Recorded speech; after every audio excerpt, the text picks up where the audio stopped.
जय जिनेन्द्र। हम सुन रहे हैं संत शिरोमणि आचार्य श्री विद्यासागर मुनिराज जी का पूरा जीवन चरित्र कथा रूप से। उस श्रृंखला की यह ये अगली कड़ी।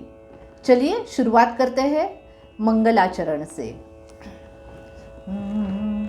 हमने देखा है धरती पर भगवान को, चलते फिरते राम को, दुखियों के श्री श्याम को, विद्या में श्री ज्ञान को, आत्म के निज राम को, विद्या गुरुवर गुण धाम को, चलते फिरते भगवान को, चलते फिरते भगवान को। हमने देखा है धरती पर भगवान को।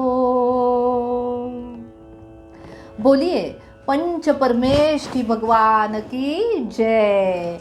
आचार्य श्री विद्यासागर मुनिराज जी की जय जय जय। श्रोताओं, हमारे विद्याधर जी जयपुर में आचार्य श्री देशभूषण महाराज जी के संघ में आए थे। महाराज जी ने तो उन्हें दूसरे ग्राम से दूध लाने का और सावधानी से झाड़ू लगाने का काम सौंप दिया था। बुहारी लगाते लगाते और दूध लाते लाते यह युवा विद्याधर तो जैन सिद्धांत प्रवेशिका में पढ़े हुए जैन सिद्धांतों को याद करते रहते। एक दिन क्या हुआ, 26 जनवरी गणतंत्र दिवस, उसके उपलक्ष्य में छात्रों की रैली जा रही थी। उसमें रंग बिरंगी सुंदर पोशाकों में देशभक्त छात्र मुस्कुराते से सीना तान कर सिर ऊंचा कर चल रहे थे। वहां से दूध लाने के लिए गए हुए विद्याधर जी जा रहे थे। उनकी साइकिल चलाते चलाते हुए देशभक्ति से उमड़ा हुआ वह निराला सा माहौल देखकर उन्होंने अपनी साइकिल रोक ली और देखने लगे उस रैली में जो देशभक्त छात्र थे उनको। भारत माता की जय, वंदे मातरम ऐसे नारे देने वाले, देशभक्ति के गीत गाने वाले छात्रों को देखकर विद्याधर के युवा मन को क्षण भर लगा वे भी रैली में शामिल हो जाए। देशभक्ति की लहर ही उठे उनके मानस में। पर तभी संयमी मन में विचार आया कि अब उनका मार्ग पथ तो अलग है। कौन सा है? धर्म का है, आत्मोन्नति की है, आत्मोन्नति की ओर जाने वाला है। वो तो श्रमण का पथ है, मार्ग है। दुनिया में जो सर्वोत्तम पथ है, इस पथ पर तो देशभक्त भी न्योछावर हो जाते हैं। अपने मन को समझाते समझाते यह युवा अब मुनि संघ में पहुंच गया। इस युवा की निर्भयता पर, कर्तव्य साधु सेवा के भावना पर नाज हो गया सबको जब एक घटना घट गई संघ में। सुनिए उस घटना के बारे में। रात का समय था, 10 बजे थे। इतने में अचानक आचार्य देशभूषण महाराज जी की कराही सुनाई दी। आचार्य श्री जी की वेदना भरी आवाज सुनकर पूरा संघ दौड़कर उनके पास पहुंचा। उनमें विद्याधर जी भी थे। अब सबने देखा आचार्य श्री को तो बहुत वेदना हो रही थी। उन्हें बिच्छू ने काट दिया था। उनके पूरे शरीर में जहर चढ़ रहा था। हे भगवान, कैसा था ये उपसर्ग। सारे शरीर का कंपन हो रहा था।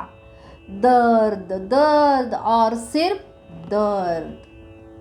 पर श्रोताओं कहते हैं ना, वज्र समान कर्म भी भगवन शक्ति से क्षय हो जाते हैं। वज्र समान कर्म भी भगवत शक्ति से क्षय हो जाते, वीतरागता की प्रभाव से सारे संकट कट जाते, सारे संकट कट जाते। अरे वैसा ही हुआ। अब संघ के सारे सदस्य उपचार करने का प्रयास करने लगे, पर उपचार की सामग्री नीचे तलहटी से लानी थी। ये सब तो ऊपर पहाड़ी पर थे। अब इतनी रात नीचे से दवा कैसे और कौन लाएगा, सब विचार ही कर रहे थे।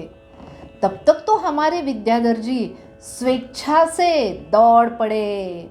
ऊंचा नीचा रास्ता, अंधकार, एकांत, बहने वाली ठंडी हवा, बड़े बड़े वृक्षों की परछाइयाँ, कोई भी उन्हें डरा नहीं सकी अब तक।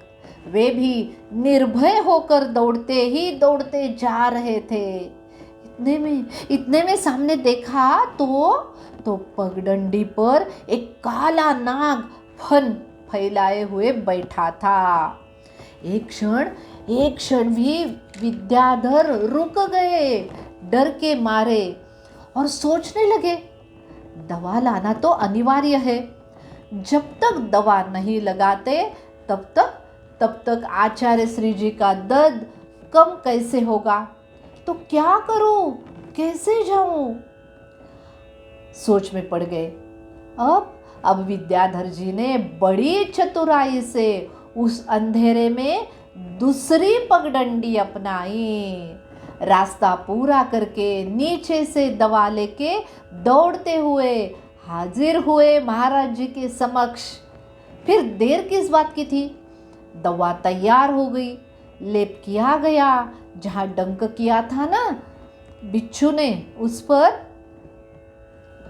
अब लेप लगा दिया। सारी रात बहुत दर्द झेल लिया महाराज जी ने।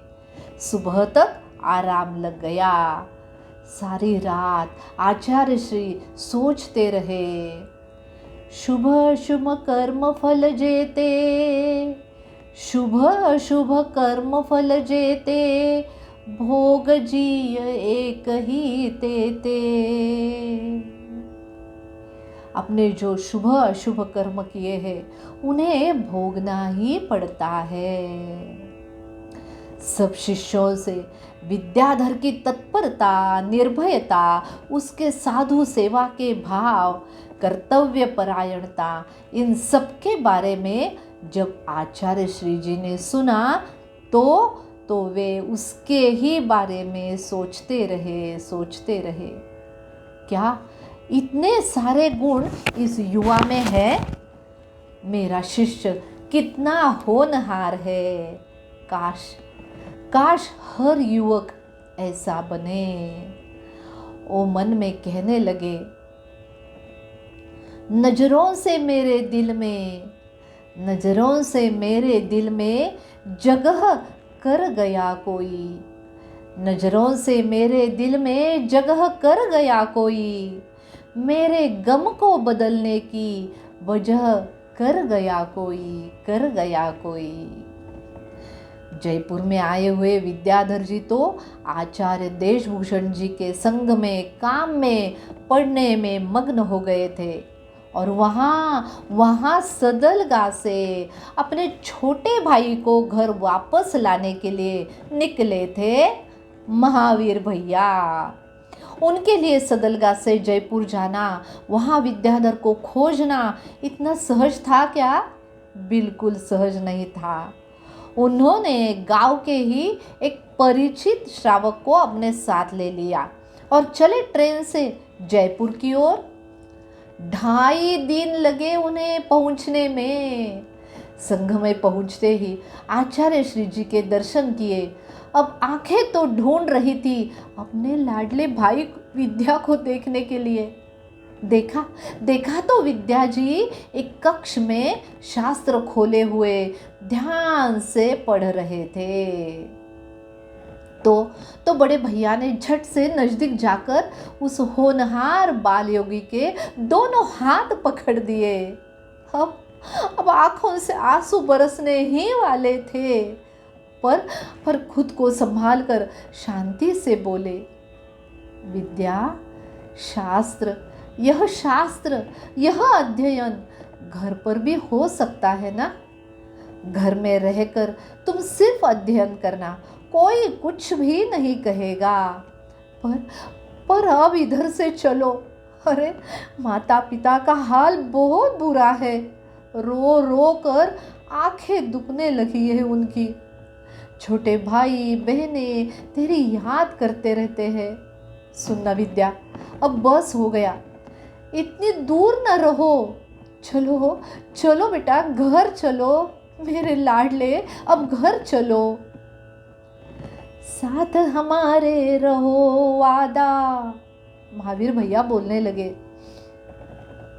साथ हमारे रहो वादा, रहा कसम से मेरा, तेरे रास्ते पे हम चलेंगे। सुन, तेरे रास्ते पे हम चलेंगे, तुम घर आओ तो हो जाएगा सवेरा, हो जाएगा सवेरा। पर अपने बड़े भैया की इतनी करुणा भरी आवाज सुनकर विद्याजी विचलित नहीं हुए, बड़ी गंभीरता से बोले, बड़े भैया अब मुझे कुछ न कहो। क्यों विद्या, ऐसा क्यों कह रहे हो? तो शांत स्वरों में विद्या ने कहा, भैया अनादिकाल से इस जीव को हर पर्याय में माता पिता भाई बहनें मिलती रहे ना, और आगे भी मिलेंगी। मिली नहीं तो सिर्फ मुक्ति। इस जन्म में मुझे मुक्ति की तलाश करने दो भैया, मुक्ति पथ पर आगे बढ़ना है मुझे। आप प्रयास न करें, मैं घर नहीं लौट सकता, मैं घर नहीं लौट सकता। आप सब मुझे आशीष दे, आशीर्वाद दे, मैं इस मुक्ति पथ पर पूर्ण सफलता पा जाऊं भैया, पूर्ण सफलता पा जाऊं, यही सिर्फ आशीष दीजिए मुझे। इतना कहकर विद्याधर मौन हो गए। महावीर भैया ने कई प्रश्न किए पर सब व्यर्थ। मौन हो गए थे। विद्याधर ने कुछ भी नहीं कहा, सिर्फ मौन मौन और मौन। तो आगे क्या हुआ? वहां से निकल पड़े क्या विद्याधर जी अपने भैया के साथ? अरे सुनते हैं ना अगली कड़ी में। तब तक सब जीवों के प्रति मंगल भावना। मंगल मंगल होय जगत में सब मंगलमय हो, मंगल मंगल होय जगत में सब मंगलमय हो। आप सबको सप्रेम जय जिनेंद्र।